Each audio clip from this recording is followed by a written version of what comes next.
Hello world, it's Dr. Danny Dowling again.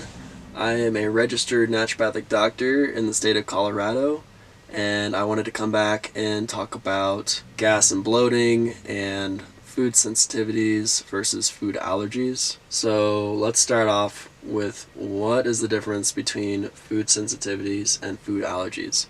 We're talking about two different aspects of immune cells and immune reactivity. Food allergies is actually mediated by IgE immunoglobulins and histamine and eosinophils. So those are immune cells that are heightened with actual food allergies and other allergies. So people that have other allergies are probably going to be more likely to have things like allergies to peanuts, shellfish.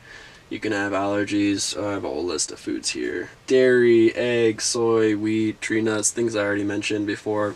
And what you're going to see with that is you can test it. You can test with skin prick testing, where you actually inject a little bit of the substances into the skin and see which foods or molecules you react to, and then just avoid those. Or you can do IgE blood testing. So it's the same thing as the other food allergy panels. The other panels test for IgG or IgA. One of the things you're going to see, and the big differences with food allergies, is you're going to have more of the allergic picture. So things like hives, so really itchy skin. Hives look like wheels, so you can have big red circles that actually migrate. So it might be one area 1 hour, and then the next hour might be somewhere completely different. You might have more of the runny nose, itchy eyes, difficulty breathing. You can have issues with syncope, which is fainting. So that's what we want to be wary of, is the throat closing. So things like itchy mouth, itchy lips, itchy gums. Those are things that might be signs of a food allergy. And then those people should probably have an EpiPen on hand, or some kind of diphenhydramine, Benadryl, Zyrtec, something that's going to help lower the histamine. And then other things you want to be, if you have asthma, you want to make sure you have an albuterol rescue inhaler on hand.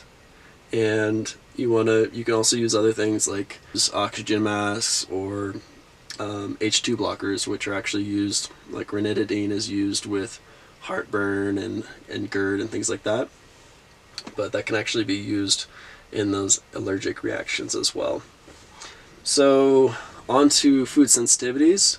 So this is what people typically talk to me on the streets about. People, might eat something and you have more fatigue, more brain fog, maybe diarrhea, loose stool. You might have that gas and bloating like we talked about. So the reason why we should know the difference between the two is because they both contribute to inflammation in the body and can lead to more serious conditions further down the line. Those are reasons why we want to be wary of this and not let it go on for too long. And the other thing with food sensitivities, so I test it with IgG, with an IgG panel, IgG and IgG4, and we can look at basically 96 foods, 144 foods. It doesn't really matter.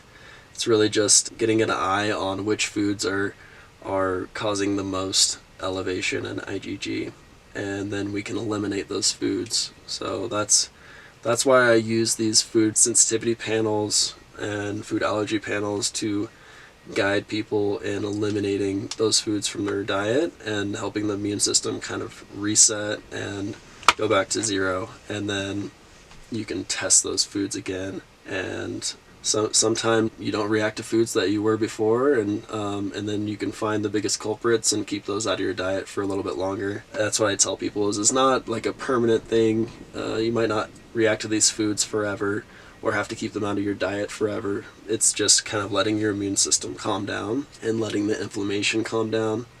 So those are the reasons why I focus on this and help people eliminate these foods in their diet, and help eliminate inflammation overall. So that's it. And there's